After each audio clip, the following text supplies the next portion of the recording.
passer davantage. Oui, La oui, parole est d'un à coup, Didier. Bonjour à tous. Est-ce que vous m'entendez bien là? Oui, très Oui. bien. Bon, très bien. Alors, euh, tout d'abord, je voudrais vous remercier pour votre présence et de m'honorer de votre présence. Ça fait plaisir, aussi bien dans le cadre des chemins de la connaissance, mais aussi par rapport à votre intérêt que vous portez à cet exposé. Alors, pour vous faire une présentation, je m'appelle Vivien Laïl et je suis un prospecteur passionné. J'ai appris l'art et les techniques d'orpaillage quand j'avais l'âge de 15 ou 16 ans, grâce à un prospecteur en Ariège qui m'a transmis un peu ses connaissances, du moins les techniques de base. Voilà. Dans l'Ariège, c'est un territoire qui est montagneux.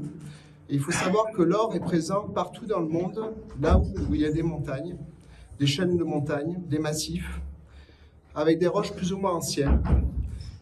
Et très souvent, on trouve des gisements métallifères dans les massifs de montagne.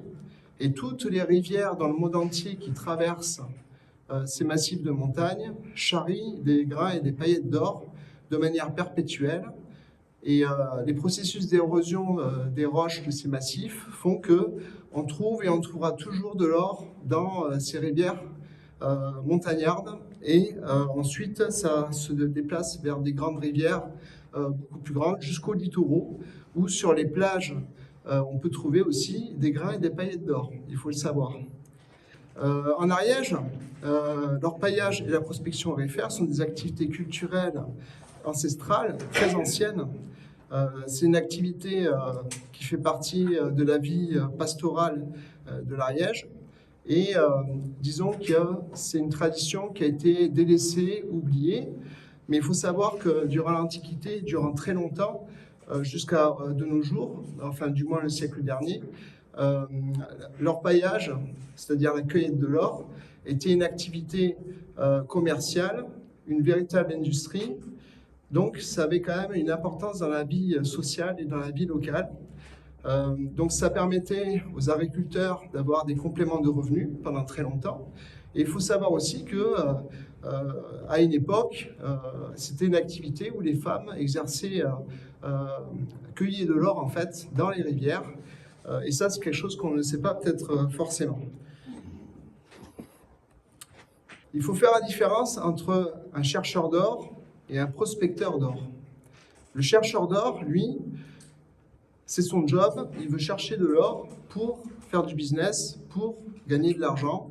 Donc, il vit du fruit de ses récoltes, il convertit ça en argent et il vit avec. Le prospecteur d'or, lui, il a une autre vocation. Le prospecteur, lui, il cherche les endroits où il y en a, il cherche les endroits où il n'y en a pas, il les cartographie, il étudie les grains, les paillettes, les formes, pour savoir leur provenance. Donc, c'est un peu plus, si vous voulez, des enquêteurs à ce sujet. Donc ça, il faut bien faire la différence entre les deux. Les chercheurs d'or sont, les prospecteurs, pardon, sont des naturalistes. Ils s'intéressent à la géologie, à l'histoire aussi. Voilà. Donc c'est une activité qui permet de se placer dans l'univers et prendre conscience de l'infiniment grand et de l'infiniment petit, sachant que l'or est un métal précieux qui est rare, il est difficile à extraire. C'est un métal qui est noble et qui suscite beaucoup de convoitises, beaucoup de passion par les hommes. Et il a été la justification de conquêtes, d'invasions, de violences aussi, même encore de nos jours. Voilà.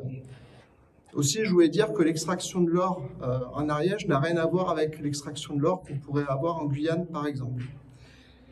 Il y a toutes les rivières, les fleuves en France charrient des grains et des paillettes d'or. Par exemple, pour vous citer des exemples, depuis très longtemps, on exploite de l'or dans la Cèze, dans le Gardon, dans les Cévennes.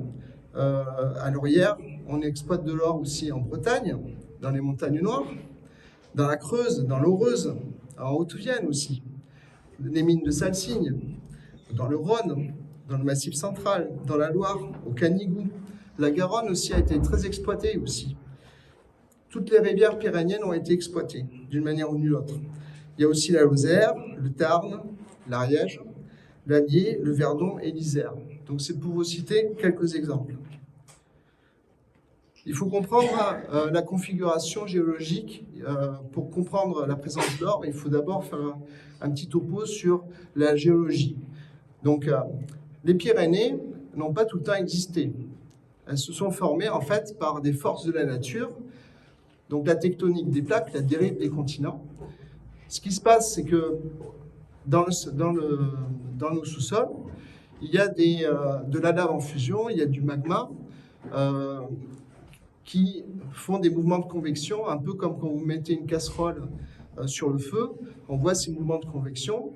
Si vous mettez de l'huile, vous verrez qu'il y a des plaques qui se déplacent, qui rentrent les unes dans les autres, et ainsi de suite. Donc ça permet d'expliquer simplement la théorie de la dérive des continents.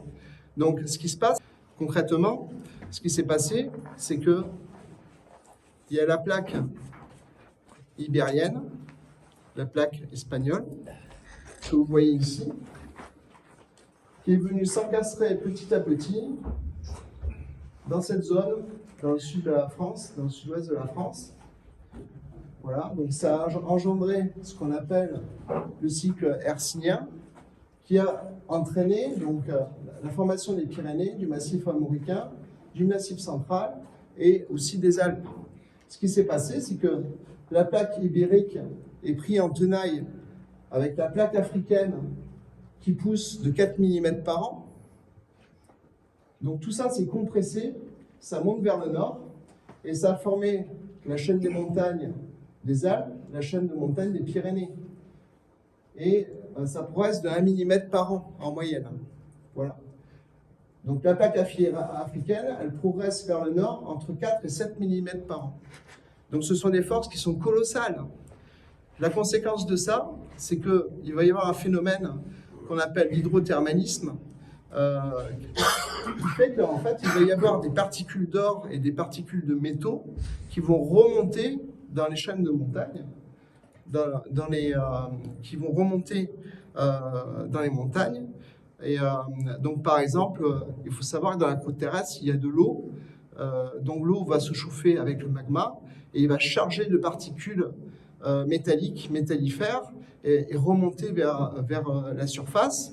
Et ensuite, ça va cristalliser parce qu'il y a des conditions physico-chimiques qui font que la température, la différence de pression, ça va se cristalliser et faire des dépôts de métaux. Donc ça, c'est la base, ce qu'on appelle la métallogénie. C'est la base, en fait, de la formation des mines et des gisements métallifères. Alors, les Pyrénées, ils se sont formés avec deux phases. Donc, il y a eu une première phase, il y a 345 à 240 millions d'années, qu'on appelle le cycle varisque ou hercynien. Et ensuite, il y a le cycle alpin, donc il y a moins 40 à moins 20 millions d'années. Alors, durant le premier cycle, ce qui s'est passé, c'est qu'il y a eu ces deux continents, nord et sud. Donc, c'est le visage de la Terre à l'époque. C'est comme si on faisait une photo. Hein. Et là, à cette époque, si on était sur place, vu depuis l'espace, on verrait deux continents colossaux qui rentrent en percussion. Et ici, il y a une énorme chaîne de montagnes qui était aussi haute que l'Himalaya à l'époque, et beaucoup plus grande aussi. Et donc, c'était des montagnes qui culminaient à plus de 8000 mètres. Et il y a eu un phénomène de compression des roches, ce qu'on appelle le métamorphisme. Il y a aussi eu du volcanisme et de l'hydrothermalisme, donc l'eau qui remonte vers la surface. Et ça a créé la formation de gisements métallifères qui ont été exploités pendant très longtemps en Ariège. Tout ça, ça a été érodé, en fait, ou en partie. Notamment, à cette époque, il y a eu le plutonisme, donc tout ce qui est granitique, tout ce que vous verrez de granit dans les vallées en Ariège, a été formé à cette époque, concrètement. Ensuite, donc, durant le cycle alpin, on a un phénomène, donc là, le visage a complètement changé. Donc là, on a l'Afrique qui n'est pas tout à fait montée à son maximum. Donc l'Afrique va monter vers le nord. Là, on voit la formation de l'Espagne, la plaque ibérique, ça va s'assécher, ça va monter. La mer, ici, il y a une partie de la mer aussi qui va s'assécher. Et là, ici, il va y avoir la formation de cette partie-là aussi qui va émerger des océans. Voilà, donc il y a à peu près 40 à 20 millions d'années. Et donc, ce plissement, ça a entraîné le plissement et la formation de la chaîne des Pyrénées. Et actuellement, il y a une érosion perpétuelle qui est en cours. Donc, toutes ces matières métallifères qui sont contenues dans les roches vont être charriées par la pluie dans les rivières et ainsi de suite jusqu'à la mer, jusqu'à l'océan. Alors, ce qu'il faut retenir, c'est qu'il y a eu plusieurs phases où il y a eu la formation du gisement aurifère. Donc, ça a commencé il y a 580 millions d'années à 345 millions d'années. Où là, à l'époque, il y avait des mers et il y avait un processus de sédimentation. Et ça a entraîné des dépôts métallifères qui étaient très, très larges et très étendus. Et dans ces dépôts aurifères, on trouve des gisements aurifères. Il y a 345 millions d'années à 260 millions d'années, il y a eu la formation, donc les deux plaques, les deux gros continents qui ont percuté et qui ont formé une chaîne comparable à l'Himalaya à l'époque. Et là, il y a eu des matériaux qui sont remontés des profondeurs pour créer ce qu'on appelle des gisements métallifères mésothermaux. Donc, c'est l'eau qui charrie des métaux, en résumé. Ensuite, il y a une autre date à retenir, donc c'est 40 à 20 millions d'années. Donc là, il y a eu la formation des Pyrénées. Et là, durant le cycle alpin, il y a eu des gisements qu'on appelle de type orogénèse. Donc, ce qui se passe, c'est que il y a de l'or qui est dans les gisements sulfurés de plomb, de zinc, de cuivre, de fer. Donc, il est présent. Et en fait, ce qui se passe, c'est qu'il va y avoir un phénomène d'érosion qui va entraîner des dépôts, ce qu'on appelle des dépôts secondaires aurifères, c'est-à-dire dans la rivière. Donc, les dépôts tertiaires. Et plus tard, à partir de 5 millions d'années, il va y avoir les dépôts quaternaires. Donc, ce sont des dépôts, comme quand il pleut, vous avez un caniveau. Ben, en fait, vous voyez ce caniveau qui se remplit de sable. Ben, c'est exactement le même processus. Donc, les métaux lourds, l'or, le plomb, tout ça, le fer va se retrouver petit à petit, progressivement, dans les rivières, va être charrié dans des grands bassins de sédimentation et parfois même jusque dans les plaines, jusqu'à atteindre la mer. Donc là, sur cette carte, sur ce dessin, on voit bien la plaque ibérique qui pénètre sous la plaque eurasienne. Donc là, vous avez quelques références, pic du Midi. Donc là, c'est cette plaque qui est plus dense rentre en profondeur. Et ici, il y a beaucoup de chaleur. Et tout l'eau donc va monter vers le haut par les failles, les fissures. Et ça va se retrouver à la surface. En fait, il y a beaucoup d'or dans le centre de la Terre. C'est ça qu'il faut comprendre. Et sans doute que le noyau terrestre est composé de fer, de métaux lourds et sans doute d'or aussi. Il faut le savoir. Alors, donc on va commencer un topo sur l'histoire de l'orpaillage en Ariège. Alors, il y a des gisements métallifères qu'on appelle sulfurés, donc c'est des sulfures de métaux. Ça va être par exemple du sulfure de fer, la pyrite par exemple, le sulfure de plomb, le galène par exemple, qui est très souvent argentifère aussi. Il va y avoir la blinde qui est un sulfure de zinc. Donc il y a plein de gisements, je vous montrerai ça tout à l'heure par une carte, des poches de gisements qui sont répartis partout dans les Pyrénées. Et en ce qui concerne l'exploitation de l'or, il y a eu plusieurs périodes. Donc l'âge du cuivre, le chalcolithique, donc qui n'a pas démarré simultanément partout dans le monde. Il y a eu des décalages, hein. Mais on l'estime dans les 4000 à 6000 ans, donc c'était durant la période du Néolithique, jusqu'à 2500 avant Jésus-Christ, où là on a eu les premiers objets fabriqués en or. Pourquoi ? Parce que l'or est un sous-produit du cuivre. Si vous trouvez du cuivre, il y a forcément de l'or. Ensuite, il y a eu l'âge de bronze.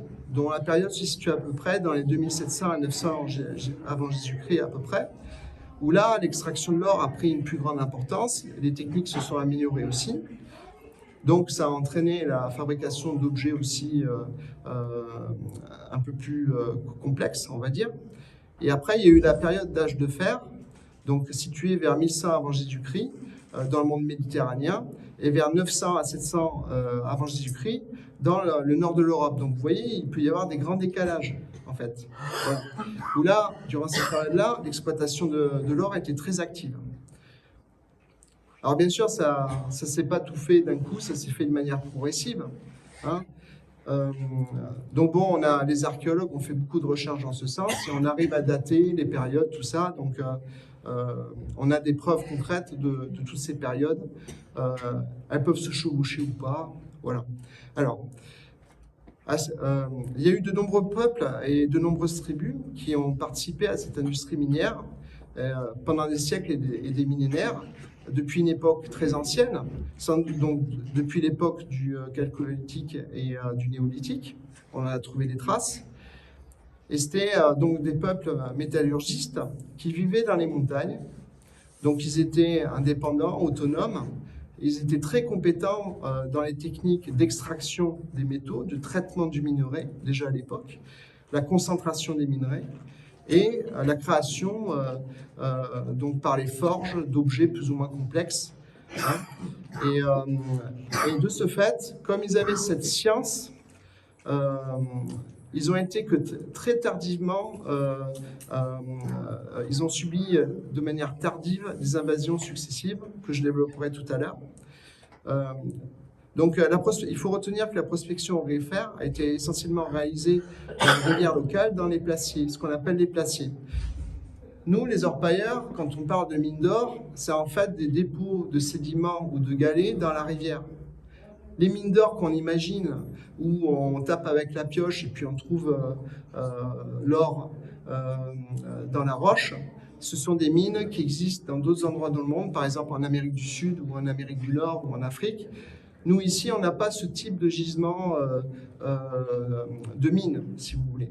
Mais l'orpailleur, quand il parle d'une mine d'or en Ariège ou en Occitanie, en fait, on parle de dépôts de sable, de galets, dans lequel on sait qu'il y a des concentrations plus ou moins de grains ou de paillettes d'or. Voilà. Mais on appelle ça des mines, dans le jargon. Oui. Il faudrait, pour nos amis, préciser qu'est-ce qu'un glacier exactement. Ce que je viens de dire. Un placier, en fait, ce sont des endroits dans la rivière où il va y avoir des dépôts d'alluvions, de galets, de gravier, pour des raisons physiques, très essentiellement, parce que l'or a une certaine densité et il a un poids qui est important. Donc, il y a des zones dans les rivières où il va se concentrer. Ça va être le cas, par exemple, dans les méandres intérieurs de rivières, ou alors dans les failles aussi qu'on trouve sur le bedrock, ou alors dans les marmites qu'on trouve sur le bedrock.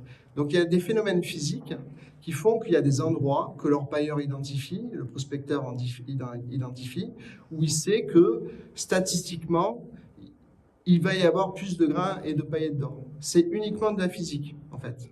Voilà. Donc ça, c'est ce qu'on appelle un placier. Les placiers, il en existe de différentes formes, de différentes sortes.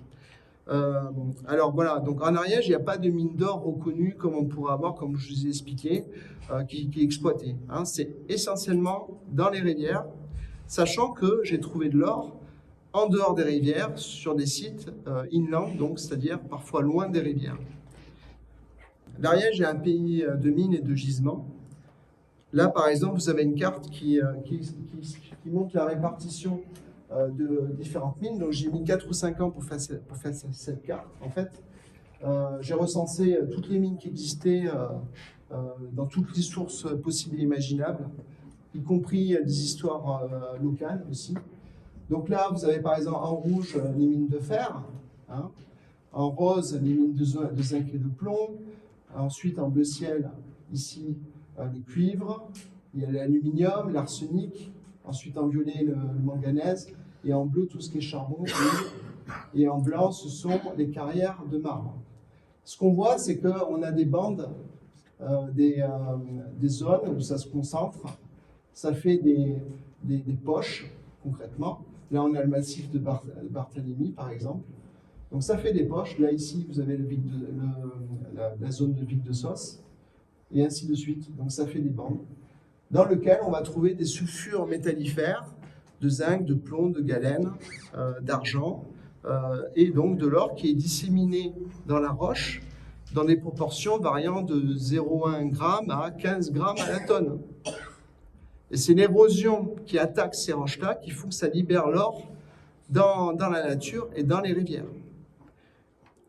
Et ensuite, il y a d'autres phénomènes comme les bactéries qui aiment l'or, qui vont travailler l'or et créer des grains et des paillettes d'or in situ dans les dépôts et dans la glaise, par exemple. On peut le voir au microscope, j'en ai déjà vu. Alors, donc ça vous montre un peu la répartition des mines en Ariège. Ensuite, en Ariège, il y a eu des forges. Donc là, vous avez une carte qui présente les forges à différentes époques. Donc, pareil, j'ai épuisé ça dans des documents. Donc ça regroupe un peu toutes les forges plus ou moins anciennes qu'on a pu répertorier.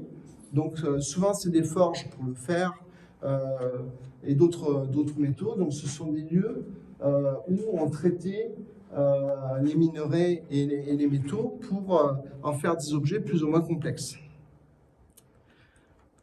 Ensuite, j'ai fait des recherches donc en littérature, hein, dans les archives, dans les articles, dans les livres, tout ce que j'ai pu trouver. Et à chaque fois que je lisais un document et que je tombais sur un nom d'un toponyme, donc, ou d'un oronyme ou un hydronyme, donc un hydronyme c'est un nom de rivière par exemple ou de fleuve, un toponyme c'est un nom d'un endroit. Donc je notais ce lieu et je le reportais sur une carte. Donc là, tout ce que vous avez en jaune, ce sont des traces dans les textes, plus ou moins anciens, dans lequel on sait qu'il y a de l'or. Donc c'est une carte qui est fiable parce que certains points, j'ai pu les identifier dans différentes sources à différentes époques. Alors, là ici, les sources, donc Rémur, Détriche, Détard, voilà, donc vous avez toutes les sources ici. Alors, je voudrais quand même préciser certaines choses. Le premier qui a fait des recherches écrites sur les dépôts d'or, ça a été Malus en 1607, sous l'ordre d'Henri IV. Il lui avait donné pour mission d'inspecter et de faire un inventaire de toutes les mines et de toutes les ressources en or dans les Pyrénées. Ensuite, il y a eu Rémur. Donc Rémur, c'est un personnage qui est important. René de Rémur, en 1737, il qualifiait déjà l'Ariège d'Eldorado à explorer. Ensuite, il y a eu Payès. Payès ici. Donc Payès, en 1750, c'était ce qu'on appelait un changeur du roi. Donc il était mandaté pour le roi à Pamiers, pour le compte de la monnaie de Toulouse et du bureau de Pamiers. Et Payès a rédigé de nombreux documents, de nombreux témoignages sur les techniques d'orpaillage, la manière dont les orpailleurs prospectaient à l'époque, où ils trouvaient, dans quelle configuration de terrain, ce genre de choses. Ensuite, il y a eu Guettard, donc en 1761, Guettard, qui a commencé à produire les premiers documents statistiques sur la production de l'or dans l'Ariège. Donc là, il a commencé à répertorier les quantités, ce qui était les endroits, tout ça. Donc il a fait une étude plus complémentaire. Et il a dressé aussi tout un recueil de témoignages des prospecteurs eux-mêmes, des orpailleurs eux-mêmes. Et aussi, il a dressé tout l'inventaire des techniques et des méthodes d'orpaillage qu'ils utilisaient à l'époque. Notamment, essentiellement, ils utilisaient deux outils principaux. C'était l'abatté, donc le fameux, c'est conique, hein, c'est à peu près cette dimension-là. Hein, chapeau chinois. Voilà, bon, le chapeau chinois, oui, mais voilà, donc c'est conique. Et ils utilisaient aussi les rampes de lavage et notamment les peaux de bêtes qu'ils mettaient sur les rives durant les périodes de crue. Donc quand ils voyaient qu'il y avait un orage qui arrivait, ils posaient les peaux de bêtes D'où la fameuse légende de la toison d'or, ça vient de là en fait, concrètement. Voilà, donc ils utilisaient ces deux techniques principalement. La bâtée, donc ils utilisaient la bâtée. Donc le principe de la bâtée, c'est très simple. On va mettre du substrat dans la bâtée. Ensuite, on va faire des mouvements spécifiques pour entraîner un phénomène physique qui s'appelle la liquéfaction.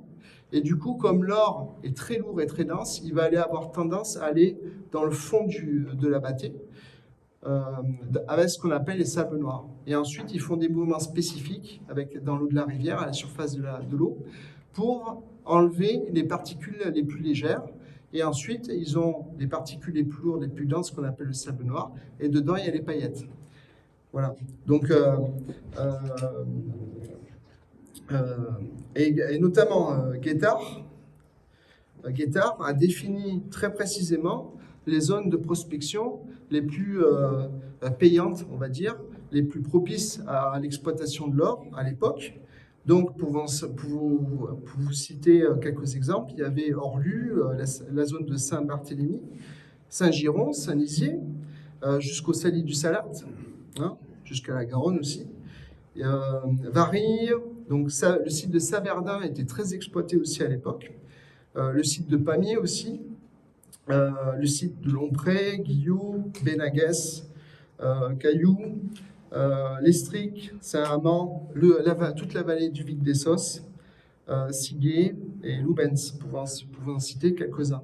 Ces personnages, donc Guettard, Payès, Dietrich et Rémur, donc ils ont dressé vraiment un inventaire complet de tous les endroits où il y avait de l'or à l'époque. Donc ça a commencé dans les années 1700 et surtout dans les années 1700 en fait. Alors ensuite, il faut faire des recherches sur les toponymies. Donc dans la tradition minière et de l'orpaillage, il y a des préfixes où on sait que déjà sur la carte, on sait qu'il va y avoir de l'or. Donc tous les préfixes en OR, AU, AR par exemple, on sait qu'il y aura de l'or. Par exemple, l'Ariège, au Luce, au Gira, au Gistrou, et j'en passe. Voilà, donc tous ces noms dans la tradition minière, dans la tradition de l'orpaillage, sont des indices déjà où on sait qu'on a potentiellement la possibilité de trouver de l'or. Alors, si on superpose ces trois cartes, voilà ce qu'on obtient. Donc là, vous avez une carte qui est le fruit de 4 à 5 années de recherche. Donc là, on voit bien que tout se superpose. On voit bien que tout se superpose, aussi bien. Donc on a les zones les plus propices ici. Hein. On a les gisements donc, qui charrient les métaux avec les zones de dépôt dont je parlais tout à l'heure, qui sont bien définies. Et les toponymes, les oronymes, correspondent aux zones les plus aurifères. Voilà. Donc je voulais vous démontrer ça déjà. Alors ensuite, pour rentrer plus dans le détail, il y avait un peuple à l'époque hein, qu'on appelle les Éusques. Donc c'était alors l'origine des Éusques est très controversée. Je ne suis pas forcément un archéologue ni un historien. Donc l'origine des Éusques est un peu difficile. Donc il y en a qui disent par exemple que le peuple Éusque provient des Berbères de la chaîne de l'Atlas d'Afrique du Nord, qui était un peuple montagnard, qui aurait migré vers le nord, vers l'Espagne et ensuite les Pyrénées, suite à la dernière période glaciaire, et notamment surtout l'assèchement du désert, la formation du désert du Sahara, qui jadis était beaucoup plus vert et il y avait des lacs. Donc ils seraient remontés vers le nord pour s'installer en Espagne pour donner le peuple ibérique et ensuite dans les Pyrénées. Donc ça, c'est une première hypothèse qui peut être discutée, bien évidemment. Ensuite, donc il y a eu les tribus des Ibères qui se sont installées durablement dans les Pyrénées sous le nom des Éusques, des Éuscariens concrètement. Alors ensuite, il y a les linguistes qui vont dire que le basque moderne sont les successeurs des Éusques avec ce qu'on appelle la culture éuscale du NAC. Hein. Et il y a aussi donc les linguistes qui constatent qu'il y a des idiomes actuels basques qui sont semblables à ceux des Berbères d'Afrique du Nord. Donc bon, et il faut aussi savoir que le patois de Haut-Ariège est composé de radicaux basques. Voilà. Donc bon, tout ça, il faut en discuter. Il y a des différentes sources qui disent qui se contredisent ou pas. Donc bon, ce qu'il faut retenir, c'est qu'à cette époque-là, il y avait un peuple qui prospérait. Pourquoi? Parce qu'on a trouvé des traces, hein, on trouve des enclos, des habitats qui datent de cette époque, on trouve des dolmens, on trouve aussi un oppidum qui mérite d'être beaucoup plus recherché d'ailleurs et de faire des travaux beaucoup plus approfondis au niveau archéologique. Mais il y avait un peuple qui prospérait, qui existait, et donc le peuple éusque était composé de différents petits groupes, donc pour vous en citer quelques-uns, il portait le nom des rivières, notamment le Consorani pour le Couseran, le Garomni pour la Garonne, les Sotiates, donc pour le Vic des Sos, et ensuite les Aturates, donc la Ture, la Dour, et les Aticani pour la Taxe. Voilà. Donc les Éusques, c'était l'un des premiers peuples à exploiter les mines de l'Ariège et à utiliser les forges et récolter l'or dans la rivière. Ils avaient un certain savoir-faire et des grandes compétences dans ce domaine. Ils étaient très probablement des grands négociants et très probablement ils faisaient commerce de métaux, échange de métaux ou exportation de métaux. Et surtout, ils étaient insoumis, autonomes et indépendants. Alors, je souhaite souligner qu'on a trouvé, pas loin du dolmen d'Ayer, à Uchantin, des objets en bronze, magnifiquement forgés et magnifiquement affinés, notamment des bijoux, des fibules peut-être, c'est ça, voilà. Entièrement en bronze, mais finement travaillé. D'ailleurs, ça mériterait de faire un exposé rien que sur ça, parce que c'est passionnant. Et ces objets ont été étudiés par l'abbé Coudurban, donc il y a à peu près un siècle et demi. Ce qu'il faut retenir, c'est que maîtriser les métaux et le bronze, à l'époque, c'était l'équivalent, si on peut exagérer aujourd'hui, de posséder la bombe atomique, si on se remet dans le contexte. C'était une forme d'arme de destruction massive. Donc ça, le bronze, c'était quelque chose de très très important.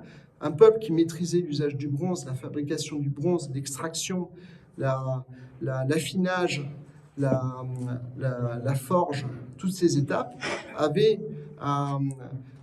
probablement plus de chances de prospérer que d'autres peuples qui ne maîtrisaient pas cela. Donc il y avait sans doute un rayonnement local, plus ou moins important, des peuples éusques à cette époque. Alors bien sûr, il faudrait faire un peu plus de recherche en ce sens. On a une carte qui montre la répartition des petits groupes qui composaient le peuple éuscarien, le peuple éusque. Donc on retrouve ici les Consorani, hein, il y avait des Biguéri. Voilà, donc ça vous permet un peu de localiser un peu cette partie-là. Hein. Là, vous avez une autre carte qui montre aussi la répartition de certains noms. Voilà, mais je préfère celle-ci parce qu'elle est plus précise et elle correspond mieux aux différents noms des peuples qu'il y avait à l'époque. Alors, ces peuples, les Éusques, à un moment donné, ils ont rencontré les Celtes. Donc, vers 500 avant Jésus-Christ, les peuples de Gaël ou de Galles, des Galles du Nord, se sont établis sous le nom des Celtes, du nord des Cévennes et sur la partie de la Garonne. Et ensuite, ils ont migré en Espagne pour faire la nation celtibérienne. Les Celtes des Pyrénées se mettent pacifiquement en rapport avec les Éusques. Je n'ai pas trouvé d'histoire d'invasion ou de lutte ou de combat entre les Celtes et les Éusques, en tout cas. Et les Éusques, eux, ils exploitent les mines locales et ils ont l'art de la maîtrise des forges et des métaux. Donc, on pourrait très bien imaginer qu'il y avait un commerce entre ces deux peuples et une exportation des métaux et surtout de l'or vers les tribus celtiques de la Gaule. Pourquoi? Parce que l'or, pour les Celtes, était utilisé dans leur rite, dans leur religion. Donc, l'or avait une très, très grande importance à ce niveau-là, à cette époque. Donc, il faudrait vérifier ça. Donc bon, après, il y avait peut-être probablement des échanges de certains métaux avec des métaux que les Étrusques n'avaient pas. On peut penser à l'étain, par exemple. En Bretagne, il faut savoir qu'il y avait beaucoup de production d'étain. Et donc, il y avait sans doute des échanges commerciaux à ce niveau-là, réciproquement profitables. Donc voilà. Donc ça, c'est important de le souligner. Les Étrusques qui conservent leur autonomie et leur indépendance et une association durable avec les Celtes et une relation pas symbiotique, mais on va dire réciproquement profitable. Ensuite, vers 280 avant Jésus-Christ, il y a eu l'arrivée des Voltectosages qui se sont fixés du Rhône jusqu'à Toulouse et ils envahissent les Celtes dans le sud-ouest de la France. Et en 103 avant Jésus-Christ, il y a eu la chute des Voltectosages avec l'invasion romaine. En 106 avant Jésus-Christ, l'Empire romain se rapproche de Toulouse, et notamment Pompée et Scipion, ils vont mettre la main mise sur Toulouse. Ils vont rester bloqués pendant quelques temps. Pourquoi? Pour des raisons logistiques. Il faut ramener des hommes et puis ils font la guerre à différents endroits. Et aussi la problématique qu'il y avait beaucoup de présence de marées au sud de Toulouse, ce qui rendait le déplacement de troupes de manière efficace. Donc c'était difficile pour eux. Ils ont dû assécher aussi les marais. Donc ça, c'était important. Et il y a aussi le fait que les peuples montagnards, ils connaissent très bien le terrain. Et quand on envahit à pied une zone montagneuse, ça devait quand même demander un certain courage, dans le sens où les envahisseurs ne connaissent pas le terrain, tandis que les personnes qui vivent sur place, ils connaissent tout le terrain, les cachettes, éventuellement mettre des pièges, ce genre de choses. Donc, ils ont mis 25 ans avant d'attaquer les Pyrénées et les Étrusques. Voilà. Donc là, ça montre la carte d'expansion des Celtes pour bien comprendre que ils ont envahi l'Angleterre, l'Espagne, une partie de l'Italie jusqu'au Danube. Hein. Donc c'est un peuple durant cette période. Donc c'est un peuple qui s'est beaucoup étalé en Europe. Et en ce qui concerne les Voltectosages, ils ont participé à ce qu'on appelle la Grande Expédition en 280 avant Jésus-Christ, qui les ont conduits en Asie mineure. Hein. Donc ils ont participé à ça. La tradition veut que les Voltectosages de l'actuelle région toulousaine ont participé à cette grande expédition. Hein. Et ils auraient participé au pillage du sanctuaire de Delphes et auraient rapporté en Gaule le butin rempli d'or, qui sera à l'origine de ce qu'on appelle l'or de Toulouse, qui a fait beaucoup couler d'encre. Donc cet or aurait été récupéré par l'armée romaine lors de la conquête de la Gaule, ce qu'on appelle la conquête narbonnaise, et toute cette partie de la France, de la Gaule, va devenir la future province romaine de la Gaule narbonnaise. Alors ce qu'il faut comprendre, c'est que les Romains, eux, ce qui leur intéressait, c'était l'or, le fer, les métaux. Donc ils ont envahi la Gaule et ils ont utilisé comme prétexte ces paramètres-là, parce qu'ils en avaient besoin pour l'effort de guerre, pour produire les armes, notamment le fer, le cuivre, le bronze, tout ça, et l'or pour faire des transactions commerciales, pour acheter, pour faire du business ou emmagasiner de la richesse. Voilà, donc on va parler un peu des Romains. Alors invasion, oui, mais soumission entre guillemets. Pourquoi? Parce que les peuples locaux des Pyrénées n'ont jamais réellement été soumis à la puissance romaine, en fait. Alors, pour resituer le contexte, en fin 218 avant Jésus-Christ, le fameux Hannibal de Carthage, durant les guerres puniques, la première guerre punique. On connaît l'histoire, traverse l'Espagne et les Pyrénées, les Alpes et le nord d'Italie, et ça a entraîné potentiellement une menace pour les locaux. Donc il y a eu des précautions qui ont été prises contre son armée, mais la véritable motivation de Hannibal, c'était pas de conquérir les Pyrénées. Lui, il voulait aller plus vers le nord, c'était pas son dessein, si vous voulez. Voilà. En 103 avant Jésus-Christ, les Romains se rapprochent de l'Euscharie, et Jules César, il change le nom barbare d'Éusque en aquitain, c'est-à-dire Aquitania. Et ça, on le sait dans sa biographie, ce qu'on appelle les commentaires. Il explique bien tout ça, que les Éusques étaient un peuple de mineurs qui produisaient des métaux, qui avaient beaucoup de mines, et comme c'était des noms barbares, ils les ont romanisés, on va dire, et le nom qui a été choisi, ça a été l'Aquitaine. Voilà, les Aquitains. Donc c'est un peu une romanisation, si vous voulez, de ce peuple, en fait. Voilà. Bon, après ça, on peut toujours en discuter, bien sûr. Voilà. Alors, il a fallu 2 batailles pour soumettre ce peuple. Il faut le savoir. Donc, en 78 avant Jésus-Christ, le proconsul Lucius Manius Nepo, il fait une invasion, une inclusion, il essaie de rentrer avec son armée, mais ça s'est soldé par une défaite.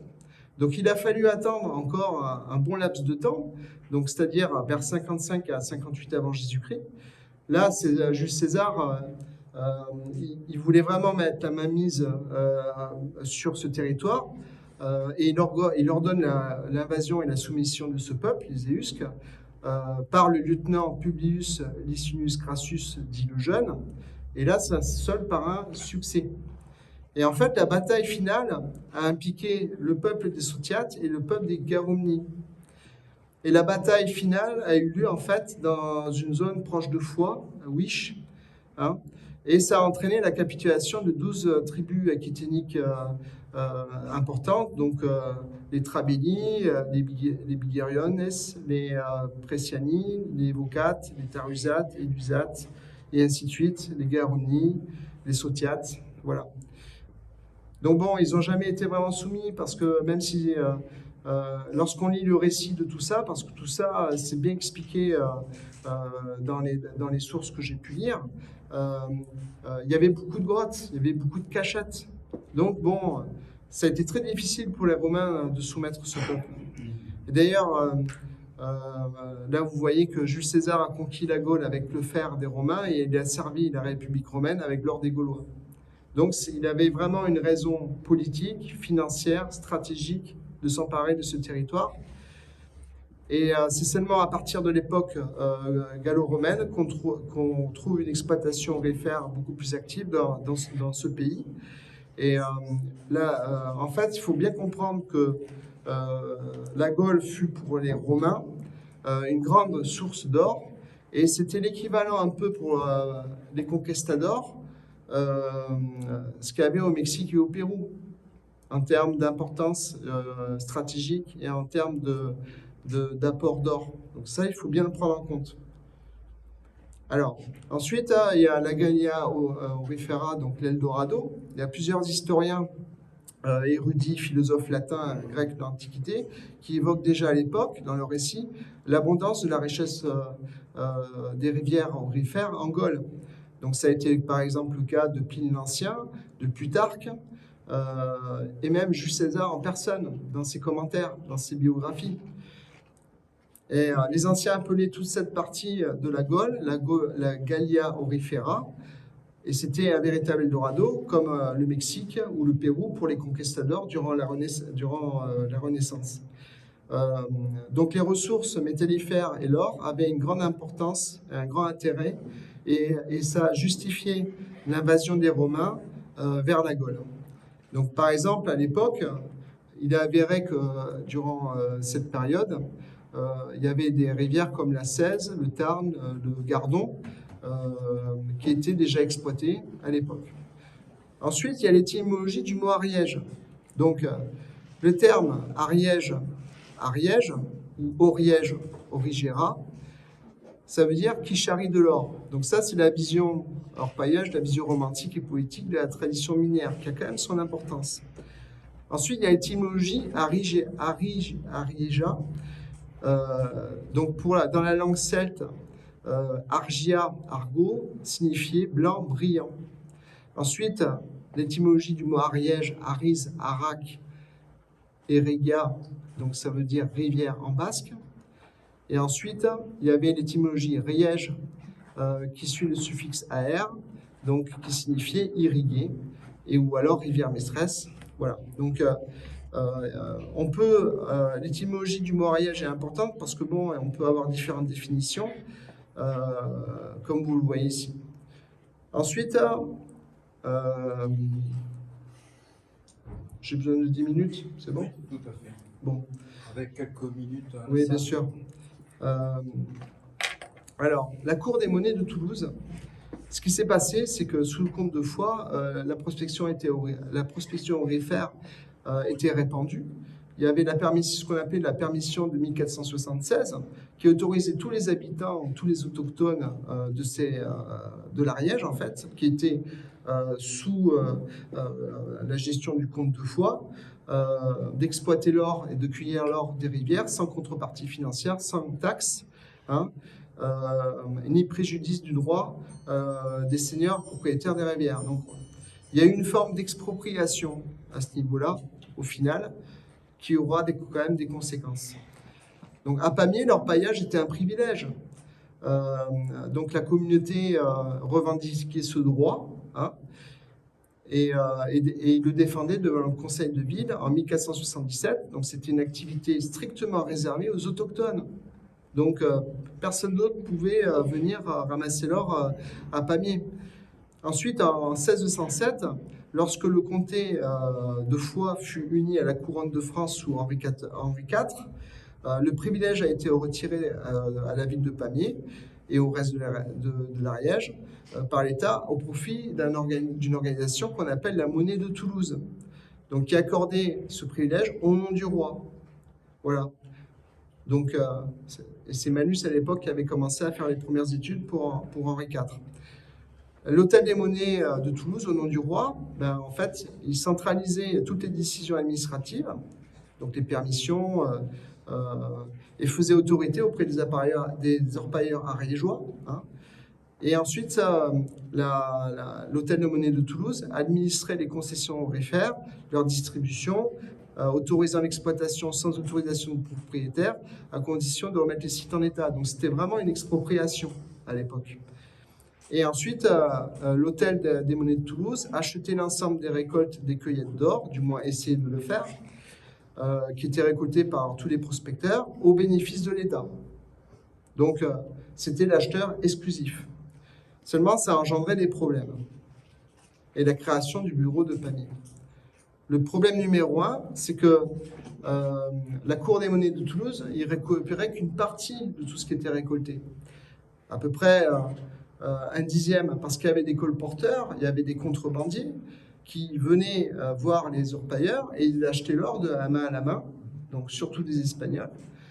Et donc il achetait avec un meilleur taux, un meilleur cours, donc c'était plus profitable pour les orpailleurs à l'époque de faire affaire avec eux. Donc ça, c'était le premier problème. Ensuite, il y a eu la hausse de la contrebande de l'or vers l'Espagne parce que le cours des monnaies ne rémunérait pas assez l'or des paysans prospecteurs.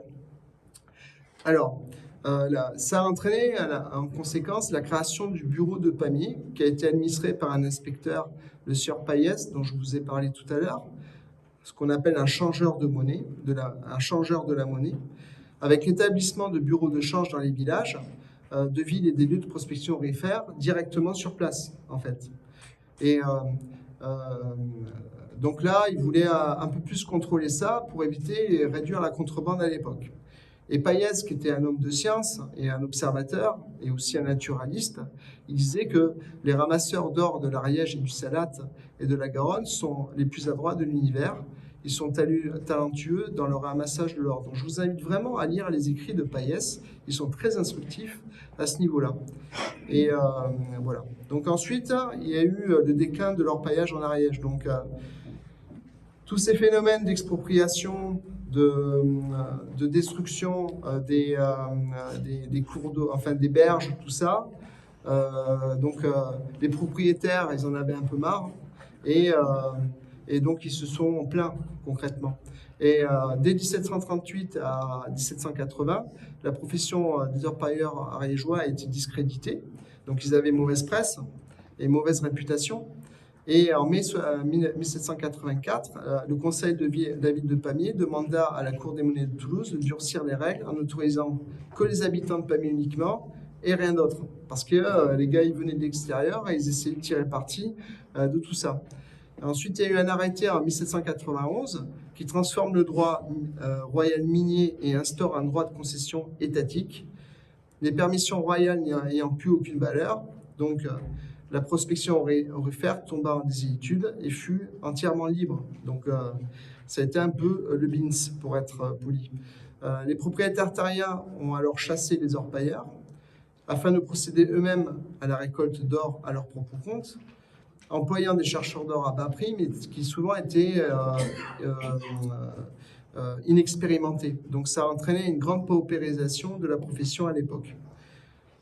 L'industrie de la recherche aurifère continua à perdurer jusqu'à la loi de la réforme du Code minier de 1810, où de nombreux orpailleurs ont été chassés de leur placé. Les chercheurs d'or ont donc été contraints de réexploiter des placiers déjà épuisés et même à remonter les cours d'eau plus en amont. Et cela a brisé la profession parce que ça a entraîné une extrême pauvreté. Le coup fatal a été, pendant le Second Empire, la découverte de nouveaux gisements aurifères dans le reste du monde, et notamment avec la ruée vers l'or en Californie en 1848.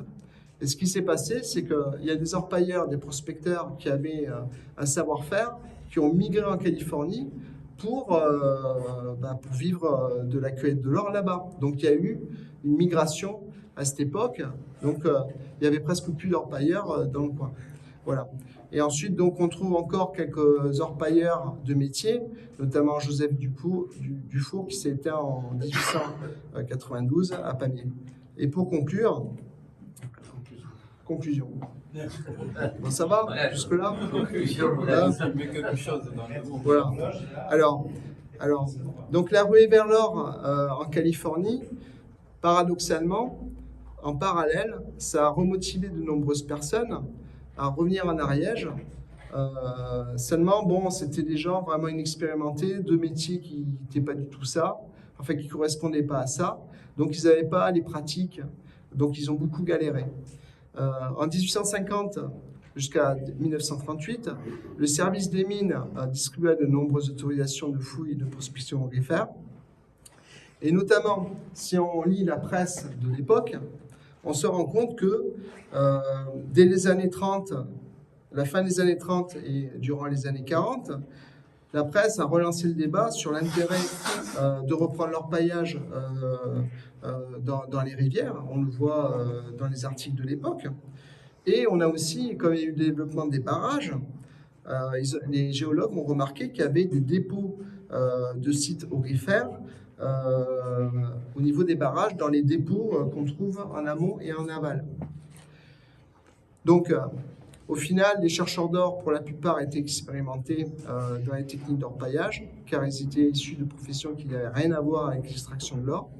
Et à cette époque, certains professionnels de l'orpaillage se sont exportés aux États-Unis, au Canada, car ils maîtrisaient l'usage des rampes de lavage et de la bâtie. Voilà. Ensuite, à la fin des années 70, 80, 90, il y avait encore des orpailleurs professionnels qui exerçaient ce métier et qui faisaient des stages. Notamment, c'était soutenu par le conseil la CCI de l'Ariège à l'époque. On peut trouver des tracts, des publicités de l'époque. Et donc, dans les années 2000-2020, c'est une activité qui a été complètement tombée en désuétude, soit pour des raisons politiques ou écologiques. Donc, c'est devenu une activité purement sportive et une activité de passion. Donc, on ne peut plus exploiter l'or comme on faisait jadis pour en tirer du bénéfice et du profit. Donc, ça a entraîné un large désintérêt. Et aussi, il faut souligner qu'il y a, même si la rivière charrie de l'or perpétuellement dans nos rivières, tous les gisements de l'Antiquité ont été complètement vidés, exploités, surexploités. Donc bon, il y a moins de ce qu'on appelle de mines d'or en fait au final. Voilà, donc Merci bien. voilà. Merci Bon, beaucoup. j'espère que ça vous a plu.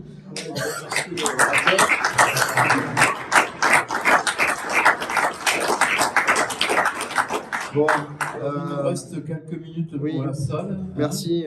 Ça va, ça n'a pas été trop long? Non, ça c'est va? impeccable. Oui. Alors, pour les Bon. orateurs de référence universitaires, vous avez Claude Domergue qui à Toulouse a fondé l'archéologie minière.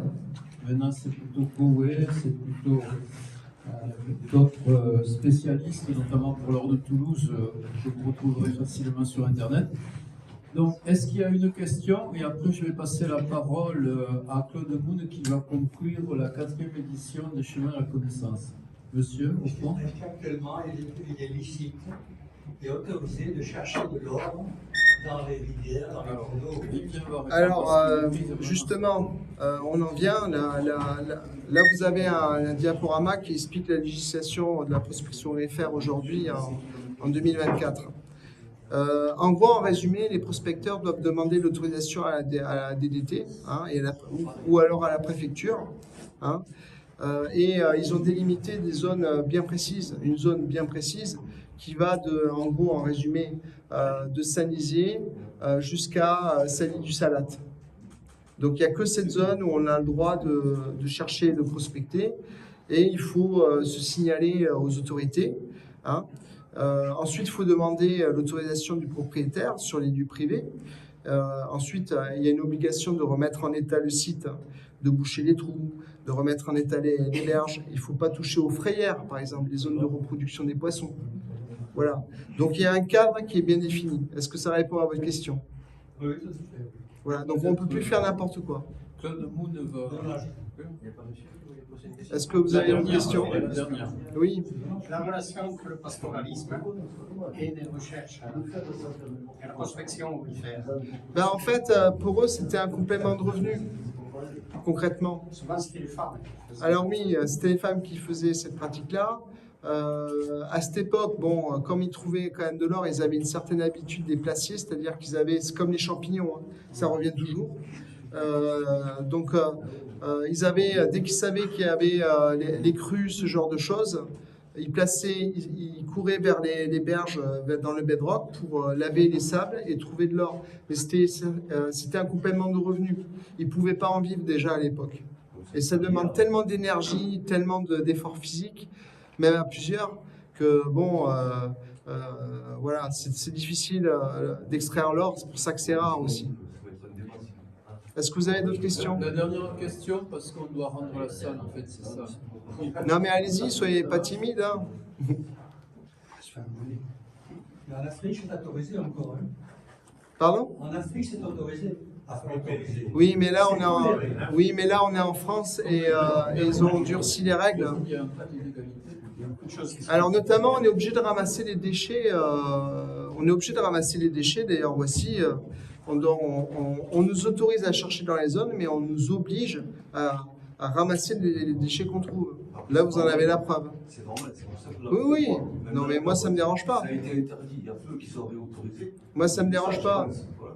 C'est pas un souci pour moi. C'est à cause des comptes, pardon. Mais le problème, en fait, la conclusion vraiment de tout ça, c'est que pour des raisons politiques, écologiques, il y a tout un pan de l'histoire de la culture de l'Ariège. Retirer leur paillage de l'Ariège, c'est comme si on retirait la Tour Eiffel à Paris. Ouais, je trouve ça dommage, parce que les gens ne respectent pas. Oui, non, mais c'est exactement ça, en fait. Il faut inscrire leur voyage à l'UNESCO, patrimoine. Alors, je sais pas, mais bon, on oublie... moi, j'essaie de faire un travail de mémoire à ce sujet on n'oublie pas tout ça, concrètement. Voilà. Donc, pour conclure...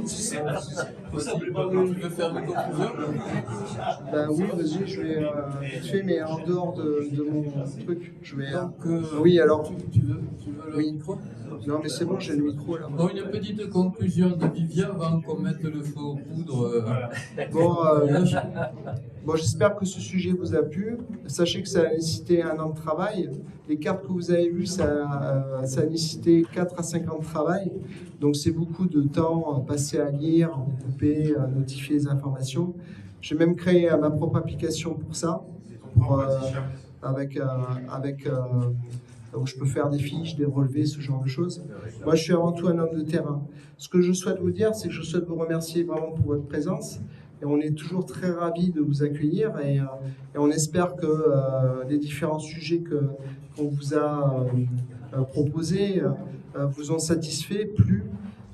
Et on vous invite l'année prochaine pour une autre session. Voilà, donc j'ai été ravi de faire votre connaissance et de partager ces moments avec vous, comme j'ai été ravi de découvrir des docteurs, des professeurs, des gens qui aiment les sciences en règle générale. Je vais passer la main à mes amis.